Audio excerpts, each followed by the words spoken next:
16 जानेवारी. श्रीराम. आजचं शीर्षक आहे नामाकरताच नाम घ्यावे. नाम हे निसरड्यासारखे आहे. निसरड्यावर गवत वाढत नाही आणि त्याच्यावर पाय पडला तर घसरतो. त्याप्रमाणे नाम आपल्यावर उपाधी ठरू देत नाही. त्याला कोणत्याही उपकरणाची गरज लागत नाही. रोगी, निरोगी, विद्वान, अडाणी, श्रीमंत, गरीब, लहान, थोर, स्त्री, पुरुष, जात, गोत यापैकी कोणतीही गोष्ट असली तरी अडत नाही, नसली तरीही अडत नाही. नामाशिवाय दुसऱ्या कोणत्याही साधनाला शक्ती, बळ, पैसा वगैरे कोणत्या तरी गोष्टीची मदत लागते. असे हे अत्यंत उपाधिरहित असलेले नाम आपणही अत्यंत उपाधिरहित होऊन घेतले तरच त्यात आपल्याला प्रेम येईल.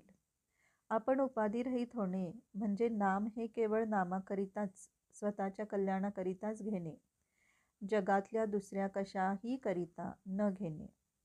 आपण जर ते सकाम बुद्धीने घेतले तर इच्छित कार्यभागही साध्य होत नाही आणि आपले कल्याणही साधत नाही. सकाम नाम घेणे हे किती वाईट आहे हे सांगणे फार कठीण आहे. असे पहा की स्त्री ही अत्यंत पवित्र आहे, कारण देव, संत यांसारख्या विभूतीही तिच्या पोटी जन्म घेतात. अशा स्त्रियांना पळवून नेऊन अनितीने वागायला भाग पाडून त्यावर पैसे मिळवण्याचा धंदा काही लोक करतात. ही किती निंद्य गोष्ट आहे बरे. पण सकाम नाम घेणे ही गोष्ट त्याच्याही पेक्षा कितीतरी पटीने अधिक निंद्य आहे. म्हणून नाम हे नामाकरिताच घ्यावे. त्याचा संबंध आपल्या इच्छा अपेक्षांशी ठेवू नये. नामाकरिता नाम घेतल्याने मन आपोआप अंतर्मुख होऊन जाते.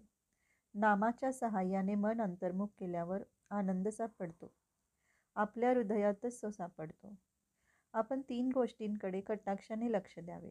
आचरण अगदी शुद्ध ठेवावे, दुसरी नामाला कधीही सोडू नये आणि तिसरी माझा सांभाळ करणारा कोणीतरी म्हणजे सद्गुरू आहे ही जाणीव जागृत ठेवावी.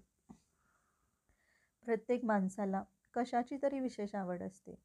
त्या आवडीमध्ये राहावे आणि त्यात जबरीने नाम घ्यावे.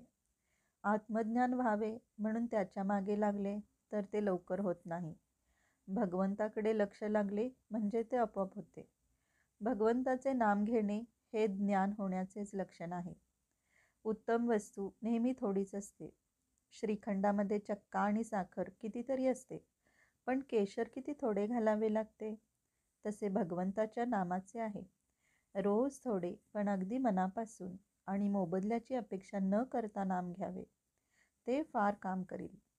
भगवंत हा सर्व सत्ताधीश खरा, पण एका बाबतीत तो लुळापांगळा होतो व सहज अडकतो.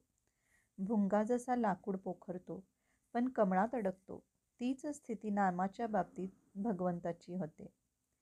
तात्पर्य, पाणी हे जसे शरीराचे जीवन आहे तसे नाम हे मनाचे जीवन आहे. तुम्ही पहिल्यांदा माझ्या चॅनलला व्हिजिट करत असाल तर लाईक, शेअर आणि सबस्क्राईब बटन दाबा, जेणेकरून रोजची वाचन सेवा तुमच्यापर्यंत पोहोचेल. माझा ऑडिओ तुम्हाला आवडत असेल तर कमेंट बॉक्समध्ये जय श्रीराम लिहा. जय श्रीराम.